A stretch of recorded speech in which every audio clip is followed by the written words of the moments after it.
Doctor ने क्यों और किसे कहा था कि नरगिस को मार दो। एक ऐसी अभिनेत्री जो सादगी और अदाकारी का मिश्रण थी। चुलबुली लड़की हो, प्यार में डूबी माशूका या प्रेम में हारी प्रेमिका, सभी किरदार जवानी के दिनों में ही 2 जवान बेटों की मां बनना स्वीकार कर लिया था और अपनी एक्टिंग से सबको चौंका दिया था। हर भूमिका को निभाने के पहले इतनी तैयारी करती थी कि रील और रियल में फर्क ही नजर नहीं आता था।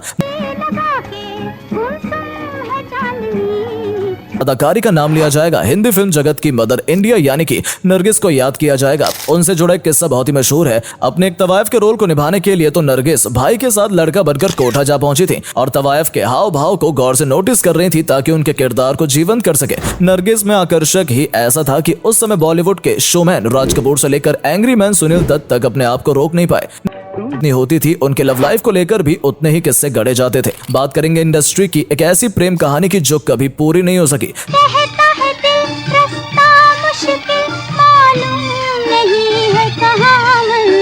स्क्रीन पर जो दृश्य आप देख रहे हैं वो जरूर बॉबी फिल्म का है, लेकिन असल में ऐसा राज कपूर और नरगिस की पहली मुलाकात के समय हुआ था, जिसे उन्होंने बॉबी फिल्म में पर्दे पर उतारा था। जब अपनी फिल्म आग के लिए राज कपूर स्टूडियो तलाश कर रहे थे तो नरगिस की मां जत्तन बाई के घर जा पहुंचे और वहां उनकी मुलाकात हुई। 16 साल की लड़की से पहली मुलाकात में ही नरगिस ने राज कपूर के दिल पर कब्जा कर लिया और आग फिल्म में उन्होंने लेखक से कहकर नरगिस का रोल फिट करवा दिया और इस फिल्म की हीरोइन बन गई नरगिस। नरगिस भी राज कपूर को पसंद करने लगी थी और उन्होंने बरसात नाम की एक फिल्म में साथ भी काम किया।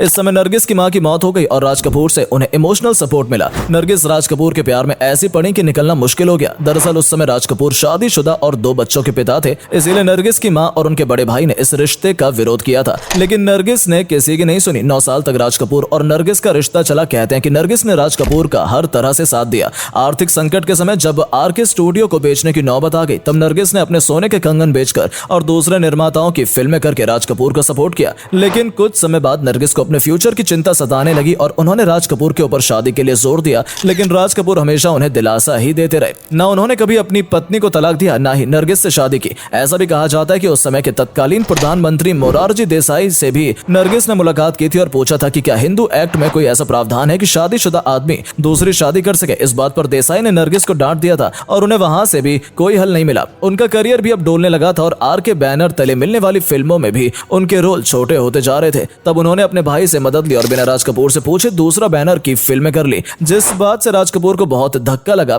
लेकिन नरगिस तो जैसे अब अपनी जिंदगी में आगे बढ़ना चाहती थी। उन्होंने राज कपूर से और आरके स्टूडियो से सारे रिश्ते तोड़ दिए और उस फिल्म की शूटिंग पर चली गई, जिससे उन्हें बॉलीवुड की मदर इंडिया और करियर में नई ऊंचाइयां मिली। मदर इंडिया फिल्म ने न सिर्फ उन्हें एक बेहतरीन अदाकारा की छवि दी बल्कि हमसफर के रूप में सुनील दत्त से भी मिलवाया। इस फिल्म में नरगिस अपने हम उम्र सुनील दत्त और राजकुमार की मां का रोल निभा रही थी। उस समय नरगिस एक स्टार थी और सुनील दत्त न्यू कमर, लेकिन दोनों की प्रेम कहानी किसी फिल्म की तरह ही शुरू हुई। हुआ ऐसा था कि फिल्म में एक आग लगने का सीन था और नरगिस चारों ओर से आग की लपटों के बीच फंस गई। ऐसे में हीरो के तौर पर सुनील दत्त की एंट्री हुई और उन्होंने नरगिस को जलने से बचा लिया। इस हादसे में सुनील बुरी तरह से घायल हो गए और इसी वजह से नरगिस के दिल में उन्होंने जगह बना ली। हालांकि नरगिस ने भी कुछ ऐसा किया कि सुनील के दिल में बस गई। उस समय सुनील की बहन बीमार रहती थी और जिसकी वजह से सेट पर सुनील भी परेशान रहते थे। एक बार जब नरगिस ने उनसे इस बारे में पूछा तो उन्होंने कहा कि उनकी बहन बीमार है और उसकी छोटी बच्ची भी है। जब शाम को सुनील घर पहुंचे तो उनकी बहन अस्पताल में चेकअप करवा कर आ चुकी थी और उनकी बहन ने बताया कि नरगिस जी आई थी। उन्होंने ही अस्पताल में चेकअप करवाया और कल मेरा ऑपरेशन भी है। इतना ही नहीं, नरगिस ऑपरेशन में पूरे समय उनकी बहन के साथ रही और उनकी छोटी बच्ची को 3-4 दिन तक संभाला भी। इस बात से नरगिस ने सुनील दत्त के मन में घर कर लिया था। दोनों ने प्यार का इजहार किया और 11 मार्च 1958 को शादी कर ली। लेकिन ये शादी भी आसान नहीं थी क्योंकि दोनों के धर्म अलग थे और सुनील दत्त को मुस्लिम अंडरवर्ल्ड डॉन से धमकियां मिलने लगी थी। लेकिन सुनील दत्त नहीं रुके। नरगिस की शादी की खबर सुनकर राज कपूर पूरी तरह से टूट गए और कहते हैं कि दोस्तों के सामने फूट फूट कर रोने लगे थे। एक किताब में यह भी छापा गया कि उनकी पत्नी कृष्णा ने बताया कि उस दौर में वो हर रात पीकर आते थे और बाथ टब में बैठकर रोने लगते थे। कहते हैं राज कपूर कभी नरगिस को भूल ही नहीं पाए और उसकी एक झलक उनकी फिल्म बॉबी और संगम में देखने को मिलती है। लेकिन बाद में सभी कलाकारों ने उन्हें अफवाह बताया। खुद नरगिस ने भी इसे झूठा करार दिया था। नरगिस सुनील दत्त से शादी करने के बाद बेहद खुश थी। उनके जानने वालों का कहना था कि नरगिस इससे पहले इतनी खुश कभी दिखाई नहीं दी। हालांकि शादी के वक्त वो अपने करियर के शिखर पर थी, लेकिन शादी के बाद उन्होंने अपने करियर को छोड़ दिया था और पूरा वक्त अपने पति और बच्चों को दिया करती थी। नरगिस और सुनील दत्त की 3 बच्चे हुए, संजय दत्त, प्रिया और नम्रता दत्त। आपको जानकर हैरानी होगी कि नरगिस ने 6 साल की उम्र से ही काम करना शुरू कर दिया था। उनकी माँ मुस्लिम और पिता हिंदू थे।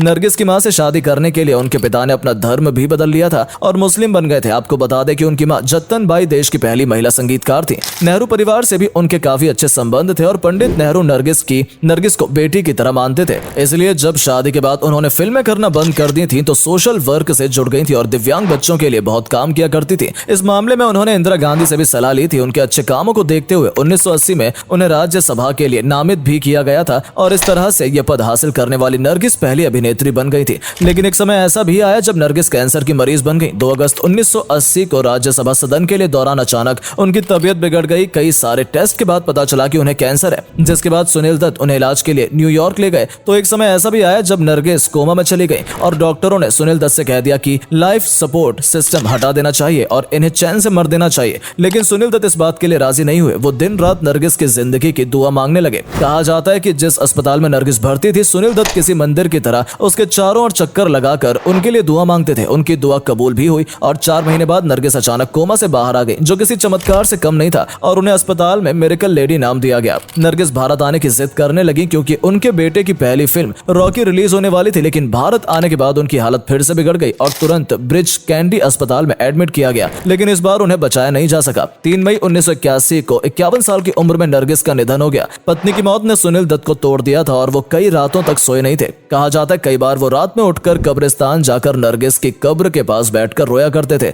उन्होंने नरगिस की इच्छा का मान रखा और उनके गुजरने के 4 दिन बाद ही रॉकी को रिलीज किया गया और उसके प्रीमियर पर पूरा बॉलीवुड इकट्ठा हुआ। संजय दत्त और सुनील दत्त के बीच में एक सीट नरगिस के लिए खाली रखी गई। भले ही आज नरगिस हमारे बीच नहीं है, लेकिन उनकी बेहतरीन अदाकारी और व्यक्तित्व हमेशा जिंदा रहेगा।